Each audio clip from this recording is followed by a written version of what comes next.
Time to rest. Well, let's go into what we have for you today. Good morning, everyone, and welcome to FCT Brief.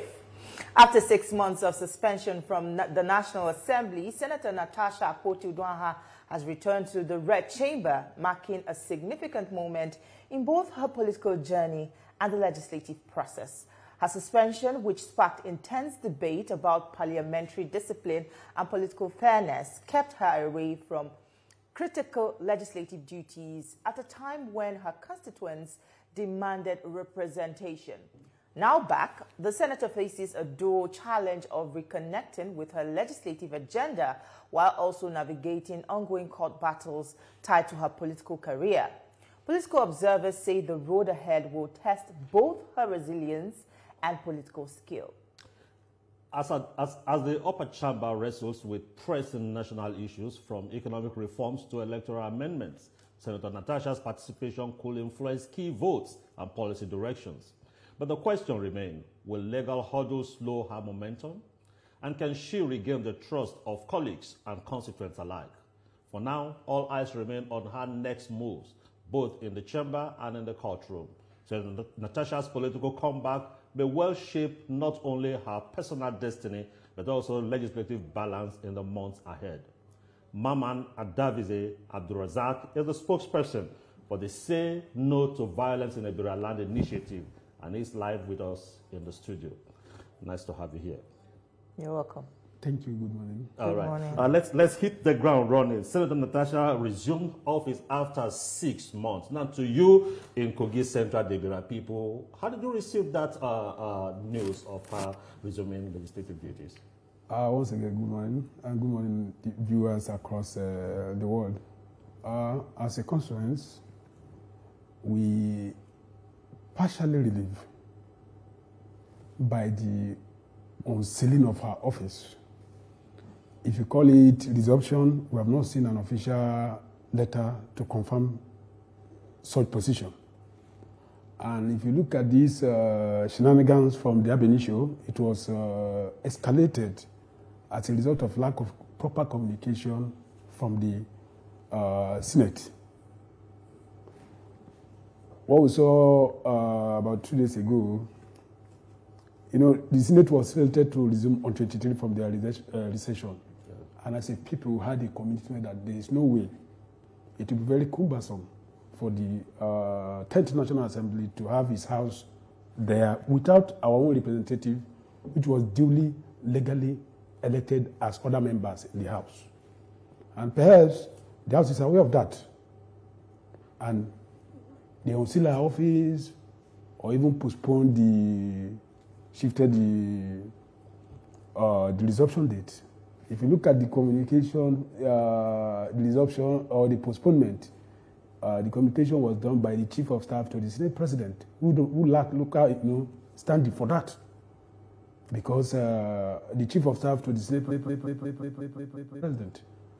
So the Chief of Staff to the Senate President did what? He is the one that communicated that, resumption has been postponed, that signed the communique. Okay? Not even the clerk of the National Assembly. Don't you think that there's some sort of synergy between them? Institutional synergy? Because he is the one that's officially supposed to communicate to the senators if there is an update. The communication to the senators, it shouldn't come from the Chief of Staff. Chief of Staff is a personal staff of the State President. Right? Not official, no official communication coming from him. So then, and as we speak today, from the best of my knowledge, the senator have not been officially communicated so that you have resumed. Because if you are calling her that she should come back, she's reinstated. There are some deniement, there are some entitlements that have been seized.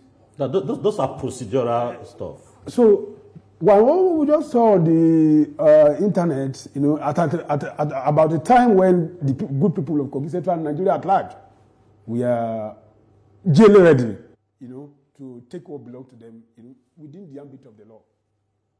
We saw on video on social media, deputy director in Sergeant of Arm, unsealing our office. We went there. Of course, the distinguished senator is a very law-abiding, trying to all of us, all our constituents to enjoy the euphoria that have been called, so that she's somebody who always who prefers the law in everything she does. Do you get? So she was like, look at it now. Are you not seeing on the internet? We say no. This matter was exacerbated because you felt that you don't have official communication to changing of your seat and all that, which led to this, where we are today. So right now, somebody is concealing your office. What does that connote? Is the person, does he have, it has not actually, we are not cleared as far as we are concerned today. All right, Mr. It's not yet Uhuru. Mr. Abdulrazak. Yes. Well, you have mentioned all that you have mentioned, but I would say, or some people might say that the biggest losers in this game now is the people of Kogi Central, because they were denied a voice for 6 months in the Senate. Now, aside all this political drama, and which is a very serious democratic deficit, should there be any form of recompense? I'm talking about legislative, legal, or political, for the constituents who have been left out of representation. One of our cardinal demand is reparation.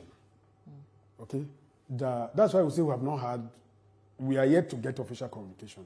As soon as that is done, we are going to. You can't silence us for 6 months. We don't know what our 109 Senate, right, are saddled with the responsibility to determine guess what, when, and how, right? As an umpire or institution, the people channel the requests, demand, feelings of all the senatorial districts, across the 109 senatorial of the Federation. So ours have been denied for 6 months. We must ask. We have asked why. We are not satisfied with the why. How? Right? Because just as the single senator said in one of our interactions, there is no one Nigeria that's bigger than any Nigerian, as far as the Constitution is aware or is stipulated. So our welfare has been denied in the last 6 months. Even though distinguished Senator Natasha, the welfare of the constituents? Yes. Or her welfare? Of the constituents. Okay. The welfare of our constituents, because you and I know, she will have used through persuasive lobbying to attract her senatorial district a lot of infrastructural development. Even though during her 6 months, she was using her individual contact, trying everything to ensure that, we are not totally left out. But that wasn't sufficient. Abdulrazak, yes. let me just come in here. Let's put some things in proper perspective. There was a Senate resolution. No. She was on suspension for 6 months. The case is in courts. The court has not ruled that the suspension is illegal. So as it stands, there's a suspension. It is just she's resuming because the 6 months lapsed. So until the court rules, when you're talking of reparation or whatever, it is after the court has ruled that suspension is illegal, then you can make that demand. But as it is today, the court have not said it is illegal. The position, the matter in the courts is not something that I think I'm permitted to speak about here. Because it will now be, it's as if I'm predetermining what the outcome of the court is. As a people, as a Nigerian, who is law-abiding, a citizen of Nigeria, who has underscored my democratic right, our people, right? We are asking for a reparation. It's within your right to say, this we are asking for, this is what we want to do. It's your right. I think we must understand as people that the issue of divisive, exclusionary rhetorics does not have a base in a democratic process. As a nation, right, individuals have seemed to be so powerful that if I have an issue with you, you can utilize all the instrumentality of government within your means to torture me, to humiliate me, to dishonor me, individual, and extend it to the people who you sit either as a Senate president, as a president of the Federation, as head of the judiciary. The reason why everybody surrender their natural right of governance themselves to you is to what? Protect them, give them security and their welfare. The court, even Justice Yanko in her ruling said that the Senate has exclusive right to punish any member. However, those punishments must be done without allowing it or the consequence to bear the consequence of such punishment. When you suspend her or planning to even suspend her indefinitely, you are already balkanizing the nation, excluding part of the nation from the nation. Well, we'll come back to that, Mr. Abdulrazak, because there's a lot of issues that you raised that I would like us to, unpack for a moment. But let's take this quick commercial break. Don't go anywhere. For you on the program, stay with us. We'll be right back. On the return of Senator Natasha Akpoti-Uduaghan to the National Assembly. Well, we all saw a video where Senator Natasha made a very bold statement and said she owes no one an apology.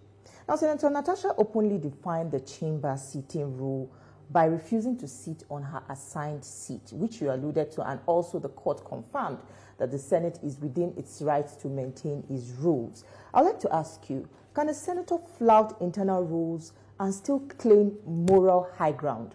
And in your opinion, would you say that she owes the Senate an apology or not? Once again, thank you.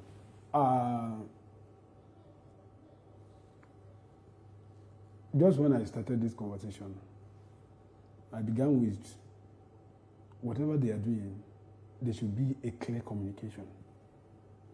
If I whisper to your ear now and tell you something, and you whisper to his ear and you tell him something, the same message I gave you. By the time he gets outside and we are whispering to each other's ear, the person at the gate will get a wrong information. What does that mean? Because the message is not conveyed appropriately. So it's a matter of miscommunication. When her seat was changed, there was nothing stopping her or stopping them conveying it to her. We are talking about parliamentary. But you're aware that the Senate has procedures. Yes. Are you aware of, that? Yes, in their procedure is communication. There's a means channel of communication. There's a prior info. But before coming here, if I may come in here, since you have acknowledged that there are procedures, there was a public hearing where the chamber, was it the clerk or, no, sorry, the sergeant at arms, the head sergeant at arms, confirmed that he communicated to her before the sitting day. I've not read or heard anywhere, so from now, where the sergeant of arms said that they communicate to her prior to that. But there was a public hearing. I have not heard that. In the National Assembly when this whole, maybe you have forgotten. The event that is paramount to my constituency, no. In fact, I tell you that when you get there the day before yesterday, right, one of the senators' interaction was, have you received from, to her domestic, their staff was, have you received any formal communication to this effect? Because I bet no problem no come again. Senator Natasha Akpoti is somebody who is very diligent in her team, very diligent. And it's so unfortunate, it is paradox that, or bewilderment of monumental proportion, that when Japan, when Botswana, when Malaysia, who are in 1970s, like Nigeria, are emerging countries today, are delegating the younger generation on how to go and live in space We are talking about suspension of... Okay, you're just beating around the bush. I'm coming. Does she owe the Senate an apology? As a consequence, no. All right. As a consequence, no. Their resolution was apologize or you go on 6-month suspension, right? So what apology are you talking about again? No, let me come in on this.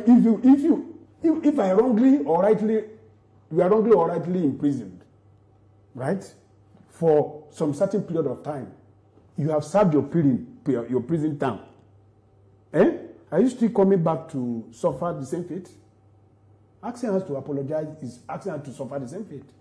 Okay. As a people, see, whatever Natasha is saying at the National Assembly, it's not a product of her personal thinking. It's a message of the people of Kogi Central. Let's go back. Sorry, please. Let's go back to what you said earlier. This problem actually started because of whether you said miscommunication. She was not properly communicated. Now that she resumed, yes, you also said she was not officially communicated. Up to now. Do you think she should have resumed since she was not officially communicated? Because the problem started because she was not communicated. Why didn't she stay out? Well, God bless you. I told you, as a people, in our numbers, right? Over 3,000. We mobilize our people to march out to the National Assembly. We besiege her in court and tell her that we didn't even send you here to be coming to court. That was not our business. She's on. When she came outside and saw the mad crowd, she said, what did happen? We said, in fact, her shoe, look at over 5-6 people around her with her walked to the National Assembly without shoe from FCT High Court. You know why? Because the will of the people is on in the fourth banner. Okay? She didn't resume on her own volition. You forced her to resume. In fact, as a people, we see, not only her, at a point where the matter got to, we saw her as one of the people at the National Assembly. We, as far as I'm concerned, our grievance is against the National Assembly for denying us a representation. And as a people, we will not sit down idle. We will adopt a legitimate resistance. Now the Senate has taken a step. Yes. It's legitimate. Yes, you know you're speaking with both sides of your mouth now. Yes. You said there's no communication. And yet you forced her to the National Assembly. Now, aren't you back to square one? Perhaps the Senate sits and says you have flouted a law again. What should not happen after that? Madam, civil disobedience is one of the hallmark of democracy. All the people you saw there, no one was armed, right? Nothing was touched. No infrastructure at that time. No infrastructure was touched because the infrastructure belonged to us. It's our taxpayers' money. But the place, even the National Assembly is for the people. It's people's home. It's people's parliament. Right? We wanted her in that. See, the reason why I'm in your studio today, you are interviewing me, is because she smartly let us to see. Because even at that time, we don't even have access to internet. Our concern that day was that 23 that the Senate is resuming, our senator will not sit anywhere without being the National Assembly. If paraventure that, or if they didn't unseal or it didn't happen like that, or she didn't even let us to know. I'm in my office. Look at me now. There's no problem. I can tell you today, you will have been interviewing me from the office from the National Assembly, including all the people of Kogi Central. All the people will have even joined. Most of us travel with our bags and bed to come and camp and will decide in the National Assembly. Your senator from your senatorial district will not be in the National Assembly when mine is at home. Sorry, let's get one thing straight. Now that it seems as if we are coming back home and everything is getting settled, the office has been unsealed. Is it not time for the constituents, instead of putting up a fight, to say, okay, let's throw the part of peace? Now, if part of peace is let the sleeping dog lie, let's have an apology. Okay, my colleagues, it's bad that I've been away from you guys for about 6 months, and we move forward so that you can be properly represented. Does that take anything away from you? When you say my colleague, I'm sorry, my colleague and what? I've been away for 6 months? Yes, that is their internal conversation, of course. I've been away for 6 months. That's, as far as we are concerned, we don't want a situation. I am sure by her person, right? She knows how to address issues, okay? I've seen her on several issues, and the way she addresses it, it won't be more than how you expect her positively to address it. But where the compulsion is, that if you don't do this, it's a must. Well, some people... All right. Before I go to my next question, I'm being prompted that we need to take a quick commercial break, so I'll take that question after this short break. Don't go anywhere. We'll stop Razak.